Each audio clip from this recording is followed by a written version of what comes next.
Hello guys, welcome back to our channel and yes this video में हम देखने वाले कि कॉलेज एग्जाम सेमेस्टर एग्जाम्स के लिए हम किस तरीके से पढ़ाई करें। और सबसे ज़्यादा इम्पोर्टेंट ये है कि जो फर्स्ट सेमेस्टर के स्टूडेंट्स होते हैं उनको नहीं पता होता कि वो कॉलेज के लिए किस तरीके से प्रिपेयर करें कि उनका जो स्कोर है वो कम टाइम में ज़्यादा अच्छा स्कोर कर सके। क्योंकि जैसे अभी हमारे एग्ज़ाम आने वाले हैं, लास्ट के 10-15 जो 10-15 डेज हमारे बचे हुए हैं एग्जाम्स के लिए, उसमें हमें बहुत अच्छे तरीके से पढ़ना होगा, अच्छे तरीके से उसे यूटिलाइज़ करना होगा। क्योंकि मैंने अपने आप ही चीज़ सीखी है कि जब मैं फर्स्ट सेमेस्टर में थी तो मैंने पूरे सेमेस्टर स्टडी करी, इतनी सीजीपीए नहीं आई, बट जितना तुम लास्ट के 10 दिनों में पढ़ोगे ना, उससे तुम्हारी जो सीजीपीए है वो बहुत ज़्यादा ही इंक्रीज़ हो जाती है।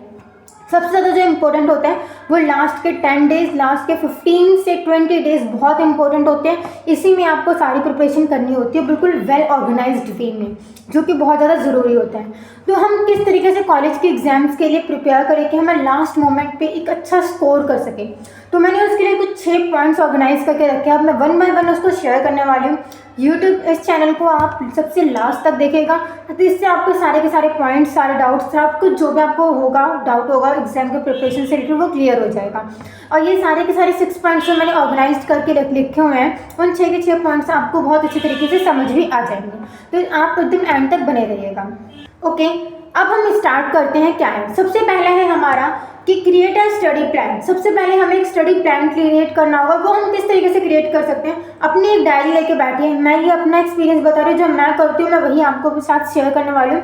एक डायरी ले लीजिए, उसमें आप सिलेबस लिख लीजिए कि फिजिक्स का सिलेबस ये है, कंप्यूटर का सिलेबस ये है, मैथ्स का सिलेबस ये है। उसमें से आपको किसमें कितना परसेंट आता है और किसमें कितना परसेंट नहीं आता है। जैसे मुझे फिजिक्स में तो 100% नहीं आता है, तो मैंने किस तरीके से किया है, अभी लास्ट के आज जैसे 23 है तो अब कुछ दिन बचे हुए हैं एग्जाम को। प्रैक्टिकल एग्जाम्स के लिए एक दिन पहले पढ़ना। अगर आप उससे पहले पढ़ रहे हो तो ये बहुत बड़ी गलती कर रहे हो। प्रैक्टिकल एग्जाम कल है तो उससे पहले एक दिन पहले पढ़ोगे तो एक अच्छा खासा तुम्हें याद भी रहेगा और अच्छे से निकल जाएगा, तो इसके लिए इतना टेंशन लेने की जरूरत नहीं है। But for the exam you have to prepare from 10-20 days से पहले पढ़ना होगा।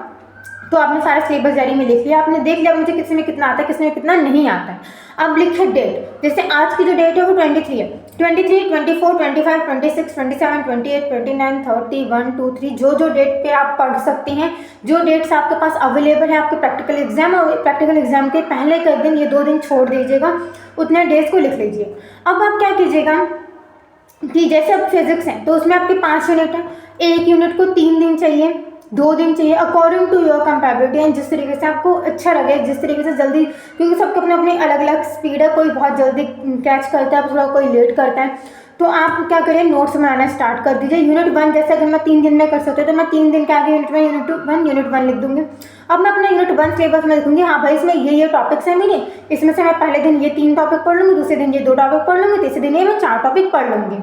इस तरीके से मैं मार्क कर लूँगी और फिर मैं उसके नोट्स बनाना शुरू करूँगी। दूसरी कॉपी ले लीजिएगा, नई न्यू नोटबुक ले लीजिए, कोई रफ नोटबुक ले लीजिए, उसमें आप नोट्स बनाना शुरू कीजिए। मैम नोट्स भेजती है PDF तो ठीक है, अगर नहीं भेजते टॉपिक दीजिए, यूट्यूब पे सर्च कीजिए मैम ने कुछ नोट्स बनवाया, क्लास में जो बच्चे रेगुलर उसके नोट्स मान लीजिए, तो आपको पता चलेगा मैम ने क्या पढ़ाया और क्या क्या मेरा रह रखा है। तो आप वहाँ से बुक ले सकते हैं। अगर आप बुक की PDF से पढ़ना सूटेबल समझते हैं तो बुक की PDF खोल लीजिए अपने लैपटॉप पे, बुक से रीड आउट कीजिए। Otherwise you can go with the YouTube as well, YouTube की वीडियोस भी आप देख सकते हैं और प्रॉपर तरीके से नोट्स बना लीजिए। ये था रहा आपका एक पर्टिकुलर सब्जेक्ट की किस तरीके से प्लानिंग करनी है।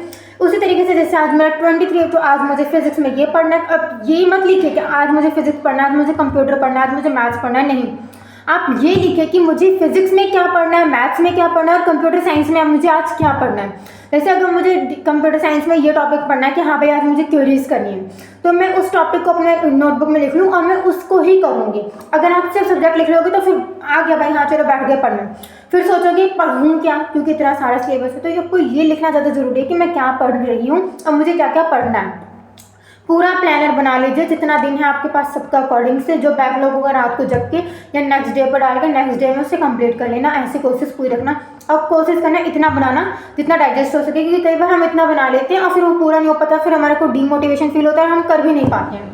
तो ये सबसे ज़्यादा इंपॉर्टेंट पॉइंट रहा आप सबके लिए। फर्स्ट पॉइंट कि आपको स्टडी प्लान बहुत अच्छे तरीके से बनाना है और किस तरीके से बनाना है मैंने ये भी आपको बता दिया है। अब सेकंड है आपके पास, मैंने सेकंड लिख रखा PYQ। पास्ट ईयर के क्वेश्चन पेपर करके जाओगे तो आप वैसे ही पास हो जाओगे, लेकिन पास्ट ईयर क्वेश्चन पेपर करने के लिए आपको एटलीस्ट सिलेबस का कुछ पता तो होना चाहिए ना। इस वजह से पहले सिलेबस थोड़ा बहुत पढ़ लो। पेपर में जो गैप मिलता है ना 4 दिन का 3 दिन का, पेपर से पहले जो गैप मिल रहा है उस गैप में बैठ के PYQ सॉल्व कर डालो। और मेरी तरह अगर तुमने पहले पढ़ रखा है तो PYQ अभी से लगाना शुरू कर दो। तो आप क्या करो, PYQ बहुत ज़रूरी है। PYQ से DU के अंदर तो PYQ से ही पेपर आ जाता है, और DU का मुझे तो लगता है हर जगह, क्योंकि मेरी बहन एम्स में है तो उसका भी जो PYQ होता है ना उसी से क्वेश्चन पेपर आता है। तो आप PYQ को करना शुरू कीजिए। आप PYQ कहाँ से मिलेंगे, ये सबसे बड़ा क्वेश्चन रहता है। सीनियर से मांगो, अकेडमिक टीम होती है उससे मांगो, टीचर से मांग लो भाई। हमारे जो टीचर ने 10 PYQ पेपर भेज दिए हैं, तो आप अपने टीचर्स से मांग सकते हो, अपने प्रेसिडेंट से मांग सकते हो, क्योंकि अभी तो आप फर्स्ट ईयर में, तो you can ask for your PYQ for your teacher, for with your president या योर सीनियर। तो आप किसी से भी पूछ के आप PYQ ले सकते हो।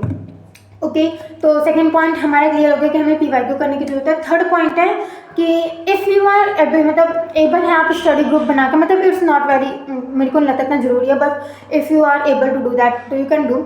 अपने जैसे दोस्त होते हैं ना, एक ग्रुप बना लो दोस्तों का, और जो टॉपिक तुम पढ़ रहे हो, जो तुम्हें डाउट है, उन दोस्तों से पूछो, स्टडी बना लो, स्टडी ग्रुप बना लो, उसमें साथ में पढ़ लो। और अगर तुम अकेले पढ़ना तो तुम अकेले भी पढ़ सकते हो। नेक्स्ट है you follow the flow chart and diagram.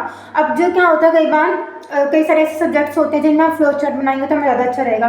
तो आप फ्लो चार्ट बना लीजिए, अच्छे फ्लो चार्ट बनाए, डायग्राम बनाए, जिसको देख के आपको समझने में आसानी रहे। एक बार देखते पूरी पीछे की हिस्ट्री समझ आ जाए, हाँ भाई ये हुआ है, यही करना था, ठीक है। तो आप एक तो ये कर सकते हैं, आप फ्लो चार्ट बना के बैठ सकते हैं। फ्लो चार्ट भी बहुत ज़्यादा सही रहता है, और डायग्राम भी कर सकते हैं। देन नेक्स्ट है, जैसे एक सब्जेक्ट को लंबे समय तक मत पढ़ो। आपने 1 घंटा पढ़ा कि हाँ भाई मैंने 1 घंटा अपना कोर्स सब्जेक्ट पढ़ लिया, ब्रेक, दूसरा सब्जेक्ट स्विच करो।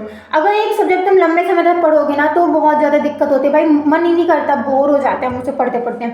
ये मैं अपना बता रही हूँ। कई बार कई लोग ऐसे भी होते हैं जिनको पूरे दिन एक ही सब्जेक्ट पढ़ने में अच्छा लगता है, पर मेरे को तो भाई सब्जेक्ट चेंज कर करके, यानी अगर मैं थोड़ा सा इस टॉपिक से पढ़ लिया, अब दूसरा सब्जेक्ट पढ़ूँगी। जैसे मैंने अपना टाइम स्टडी प्लान बनाया, तो मैं पहले फिजिक्स पढ़ ली हूँ, अब मैं मैथ्स पढ़ूंगी, अब मैं कंप्यूटर पढ़ूंगी। इस तरीके से सब्जेक्ट को तोड़ तोड़ के पढ़ना मैं सही समझती हूँ। अब बाकी वो आप पर डिपेंड करता है, आप स्टडी एक सब्जेक्ट को पूरे दिन पढ़ना चाहेंगे, आप सब्जेक्ट को तोड़ तोड़ के पढ़ना सूटेबल समझते हैं, ठीक है। And then we have to stay organised, यानी जो भी आप कर रहे हो उसको ऑर्गेनाइज वे में कीजिए। ये नहीं बस करते चलो करते चलो करते चलो, तुम्हारे पास प्रॉपर तरीके से मेंटेन होनी चाहिए चीज़ें कि मैं ये कर रही हूँ, ये मेरा हो गया, मुझे ये चीज़ आ गया, ये वो।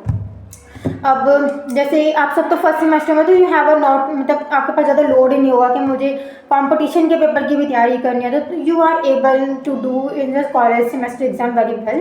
तो आप कॉलेज के एग्जाम्स को इस तरीके से इन 6 पॉइंट्स के थ्रू आप कर सकते हैं। ये 6 पॉइंट्स मैंने क्या क्या बताए हैं। पहला तो create a study plan, second is the PYQ, third is flow study group, fourth is your use of flow chart and diagram, fifth is your switch subject, and sixth is your stay organized. So this is all the 6 points. You have to keep it in your mind so that you are able to score very well in your exams. And yes, best of luck for your exams, and not forget to subscribe my channel so that you get a lot of information like this, and I will do a lot of things for you guys. You don't need to be worry about it. अभी आप सबके college के exams है, तो college के exams से prepare कीजिए इसी तरीके से। फिर बहुत सारी न्यू वीडियोज़ आने वाले related to internships, related to how to make your resume very well, and many much more things you will receive from my side. तो चैनल को सब्सक्राइब करना मत भूलना, so that you are able to get the notification whatever I am uploading. Okay, thanks for watching. Subscribe for more videos.